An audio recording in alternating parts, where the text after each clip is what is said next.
एई कथाटी होची गोटे छोट गाँ शिवपुरर। से गाँ रे दिनेश नामक जड़े युवक रहुला। पिलाटी बेलू गोटे दुर्घटना ता बापा मांकर देहांत घटिला। आउ दिनेश मध्य चक्षुर दृष्टिशक्ति चलीगला। दिनेश माउसी ताकू पाली पोषिकी बड़ करिथिला। गोटे दिन दिनेश चिंता कला जे से सहर को जाई रहिबो आउ सेठारे किछि काम करी गुजराण मेंटेइबो। माउसी मु सहर को जीवाकू चाहूची। पुओ दिनेश तू सहर को जीवाकू काहेकि चाहूचु? तू सेठिकी गले तो ध्यान किए रखिबो। अरे पुओ तू जो सकाळु सकाळु भजन बोलुचु सेया को सुनिकी तो मोर दिन आरंभ होउची।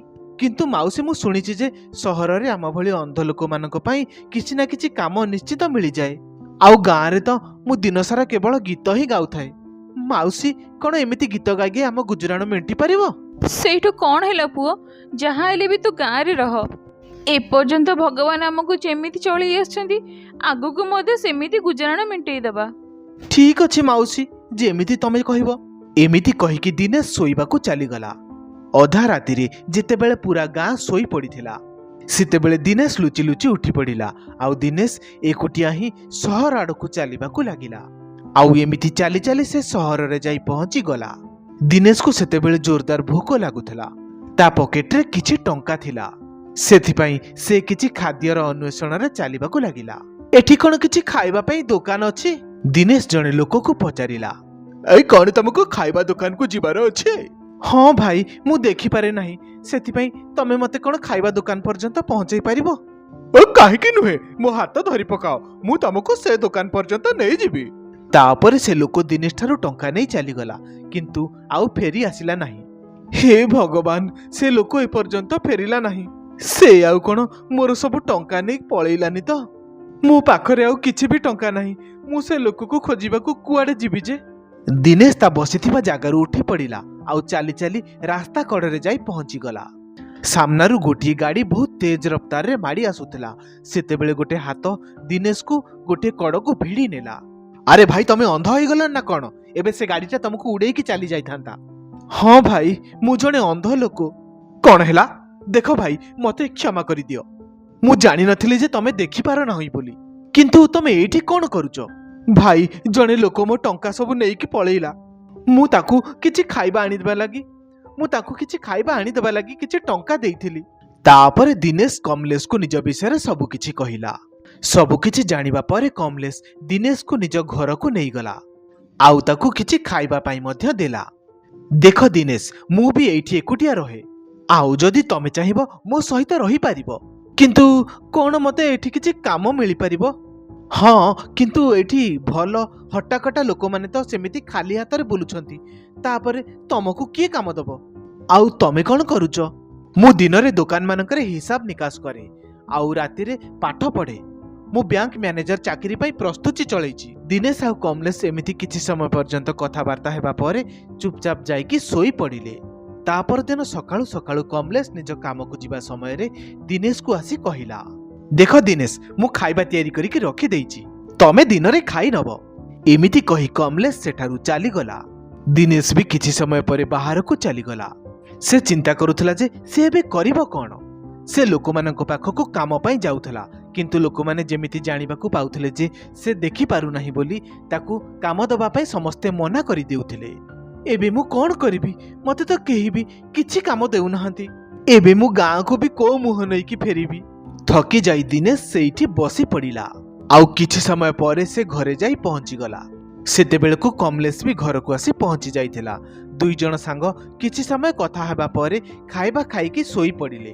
तापरे दिनेश सोई पड़िला आउ कमलेश पाठ पढ़ारे लागि गला। काहेकि ना कमलेश को एई समय मिलुथला पाठ पढ़िबा पाई। कमलेश को एमिति किछि समय हेइथिला पाठ पढ़िबारे सेतेबेले लाइन चली गला। हेइटी नियो आज पुणी थरे लाइन चली गला। जदि सबुदिन एमिति लाइन जीवो ताहेले मु पाठ केमिति पढ़िबी?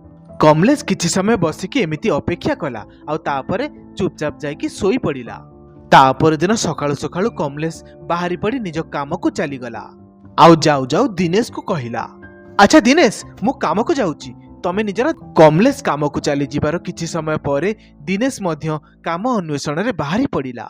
लोक मानक पाखको से काम मागी मागी गला, किंतु आजी मध्य ठीक सेमिति हेला जेमिति ता सहित काली हेइथिला। ତାପରେ ଦିନେଶ ଉଦାସ ମନରେ ଗୋଟିଏ ମନ୍ଦିର ସାମ୍ନାରେ ବସିକି ଗୀତ ଗାଇବାକୁ ଲାଗିଲା। ଦିନେଶର ସ୍ୱର ବହୁତ ମଧୁର ଥିଲା, ସେଥିପାଇଁ ତା ଗୀତ ଯିଏ କେହି ବି ଶୁଣୁଥିଲା ତା ଆଡ଼କୁ ଆକର୍ଷିତ ହୋଇ ଚାଲି ଆସୁଥିଲା। ଆଉ ଏମିତି ଭାବରେ ତାର ଚାରିପଟରେ ଲୋକମାନଙ୍କର ଭିଡ଼ ଜମିଗଲା। କିନ୍ତୁ ଦିନେଶ ଏ କଥା ପ୍ରତି ଅଜ୍ଞ ଥିଲା। ସେ ଯେମିତି ତା ଗୀତ ଶେଷ କରିଲା, ତା ପାଖକୁ 2 ଜଣ ଲୋକ ଚାଲି ଆସିଲେ ଆଉ ତା ହାତରେ କିଛି ଟଙ୍କା ଦେଇ ସେଠାରୁ ଚାଲିଗଲେ। ଆରେ ତମେ ମାନେ କିଏ? ଆଉ ମୋ ହାତରେ ଏସବୁ କଣ ଦେଇକି ଯାଉଛ? ଆରେ ପୁଅ, ସେମାନଙ୍କୁ ତୋର ଗୀତ ବହୁତ ଭଲ ଲାଗିଲା, ସେଥିପାଇଁ ସେମାନେ ତୋ ହାତରେ କିଛି ଟଙ୍କା ଦେଇ ଚାଲିଗଲେ। ନାଇଁ, ମତେ ଟଙ୍କା ଏମିତି ଭିକ ସ୍ୱରୂପ ଦରକାର ନାହିଁ। ମୁଁ ଭିକାରୀ ନୁହେଁ। କିନ୍ତୁ ପୁଅ, ସବୁ ଲୋକମାନେ ତ ଚାଲିଗଲେଣି। କିନ୍ତୁ ତୁମେ କିଏ ବାବା? ପୁଅରେ, ମୁଁ ତ ଏଇ ମନ୍ଦିରରେ ରୁହେ, ଆଉ ଅଳ୍ପ କିଛି ଭିକ ମାଗିକି ନିଜ ପେଟ ପୋଷି ନିଏ। ଆଚ୍ଛା ବାବା, ତାହେଲେ ଏ ଟଙ୍କା ତମେ ରଖିନିଅ।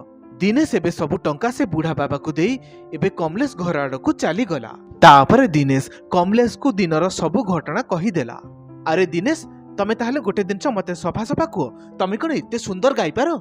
ସେ ବିଷୟରେ ତ ମୁଁ କିଛି ଜାଣି ନାହିଁ ଭାଇ, କିନ୍ତୁ ମୋ ମାଉସୀ ନିଶ୍ଚୟ କୁହେ ଯେ ମୋ ଭଜନ ଶୁଣିକି ତା ଦିନ ଆରମ୍ଭ ହୁଏ।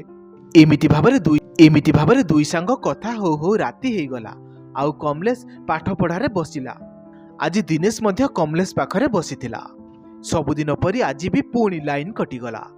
ଏଥିରେ କମଲେଶ ପୁରା ରାଗିଗଲା। ସେତେବେଳେ ଦିନେଶ ତାକୁ ପଚାରିଲା, କଣ ହେଲା କମଲେଶ, ତମେ ଏତେ ରାଗୁଛ କାହିଁକି? କମଲେଶ ଏବେ ସବୁ କଥା ଦିନେଶକୁ କହିଲା। ସେ ଯେତେବେଳେ ବି ପାଠ ପଢିବାକୁ ବସୁଛି କିଛି ସମୟ ମଧ୍ୟରେ ଲାଇନ ଚାଲି ଯାଉଛି। ଦିନେଶ, ସବୁଦିନ ଏମିତି ଲାଇନ କଟିଲେ ମୁଁ ତ କେବେ ବି ପରୀକ୍ଷାରେ ପାସ୍ ହେଇପାରିବିନି। ତାପରେ କମଲେଶ ମନ ଦୁଃଖରେ ଶୋଇ ପଡିଲା। କମଲେଶର ଏ ସମସ୍ୟା ପାଇଁ ଦିନେଶ ମଧ୍ୟ ଶୋଇ ଚିନ୍ତା କରିବାକୁ ଲାଗିଲା। ଆଉ ତା ପରଦିନ ସବୁଦିନ ପରି କମଲେଶ ନିଜ କାମକୁ ଚାଲିଗଲା ଆଉ ଦିନେଶ ବି ବାହାରିଗଲା।